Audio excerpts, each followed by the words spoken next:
کہ جو ہماری بچیاں کو ایجوکیشن میں پڑھتی ہیں وہاں تو عورت مرد سب مل کر ایک کام کر رہے ہوتے ہیں، اور وہاں تو کبھی کسی نے کہا کہ یہ بہت غلط کام کر رہے ہو آپ. اور میں سمجھتی ہوں کہ ایسی چیزیں مردوں اور عورتوں کو مل کے نہیں کرنی چاہیے، لیکن اگر دین کے لیے یہی بات کرنی پڑ جائے تو ہم کہتے ہیں ہائے ہمارے دین میں ایسی بے حیائی کی باتیں. یعنی میڈیکل کی بکس میں سب لکھا ہوا ہے اور سب جائز ہے اور وہ بھی انسان پڑھتے ہیں، لیکن دین کی کسی کتاب میں ایسی کوئی بات لکھی ہوئی ہے تو یہ بالکل درست نہیں. اور یہ کیسا دین ہے؟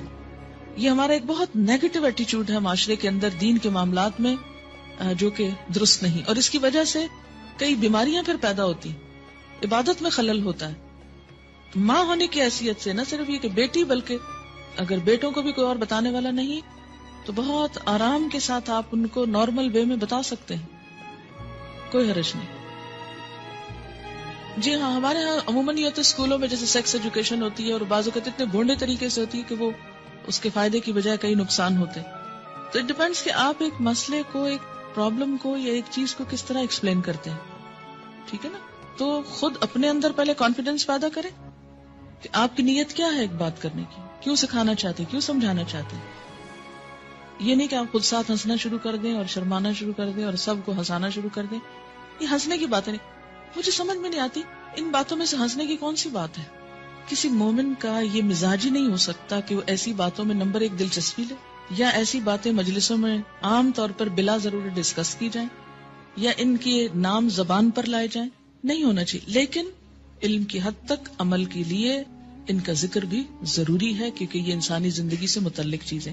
مزی عام طور پر لفظ جو ہے یہ بیڈ ڈسچارج جیسے لیکوریا ہوتا ہے ایسے ہی ہوتا ہے، لیکن یہ جاگتے ہوئے ہوتا ہے، یہ نیند کی حالت میں نہیں، یہ جاگنے کی حالت میں ہوتا ہے. اور اس میں عموماً ایسا ہوتا ہے کہ مثلاً کوئی ایسا سین آپ نے دیکھا ہے ٹیلی ویژن میں، یا ایسی کوئی کتاب پڑھی ہے، یا کوئی بھی ایسی چیز کہ جس سے جسم کے اندر خلل آتا ہے، یعنی انسان کے ایموشنز جو ہیں وہ ڈسٹرب ہوتے ہیں. تو ایموشنز کے فرق سے یہ ڈسچارج ہوتا ہے. یعنی لیکوریا جو ہوتا ہے بغیر ایموشنز کے ہوتا ہے، لیکن یہ ایموشنل کیفیت کے ساتھ ہوتا ہے. ایموشنل کیفیت کے ساتھ جو ویٹ ڈسچارج ہوتا ہے، اس سے استنجا بھی لازم ہے اور وضو بھی لازم ہے، لیکن نہانا لازم نہیں. وہ بھی ہو سکتا ہے کوئی سائیکولوجیکل پرابلم ہو سکتا ہے یا کچھ بھی، اس کو نام دے سکتے ہیں. لیکن مزی میں لفظ آپ یوں سمجھے جیسے مزہ لفظ ہے نا، یہ اسی سے نکلا ہے یہ لفظ. ٹھیک ہے. ایک بچی کی ریسنٹلی شادی ہوئی، اس نے ایک میل مجھ کو کی، وہ اس قدر بیچاری پریشان، چھوٹی سی عمر کی بچی تھی، شادی ہوگی، اس کو شاید پہلے سے کسی نے کچھ نہیں بتایا، نہ ماں بتاتی نہ کوئی اور، جو ضروری چیز ہے وہ کوئی نہیں بتاتا، اور فضول میں بہت کچھ پڑھ لیتے. تو اب وہ کچھ بہت ہی جینون جو اس کے شوہر کے رویے تھے ان پر وہ اس قدر خوف زدہ تھی اور پریشان کہ شاید میرے ساتھ کوئی بہت ہی گناہ کا کام ہو رہا ہے اس طرح. تو ایسا کیوں ہے؟ اس لیے کہ یا تو اس کو اتنا چھپایا گیا اور بتایا ہی نہیں گیا، یا یہ ہے کہ بلو پرنٹس بچے چھپ چھپ کے دیکھیں تو ماں باپ کو خبر نہ ہو. ان رویوں میں بہت نارمل اور بہت فطری انداز میں، نیچرل انداز میں آپ کو بہیو کرنے کی ضرورت ہے.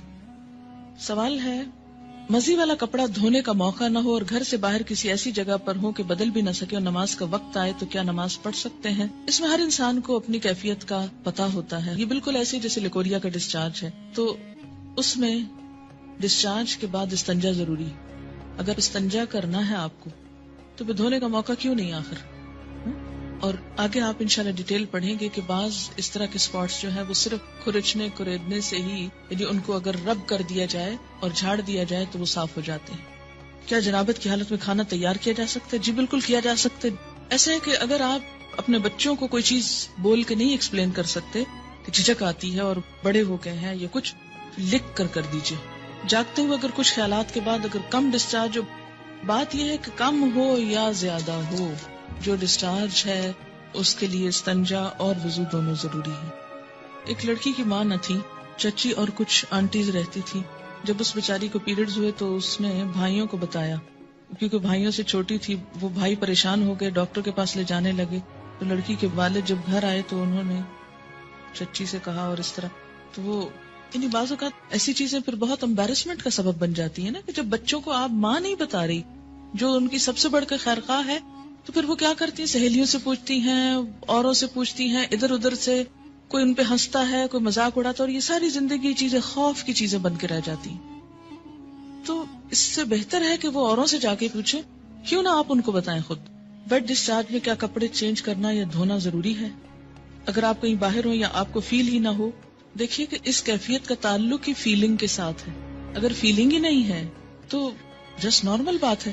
یعنی بعض لوگ اسٹرانگ ہوتے ہیں اور ان کو چھوٹی چھوٹی باتوں پہ فیلنگ نہیں آتی ایسی، تو ان کو پریشان ہونے کی ضرورت نہیں. تو پھر کیا بغیر وضو کے نماز پڑھ لیں؟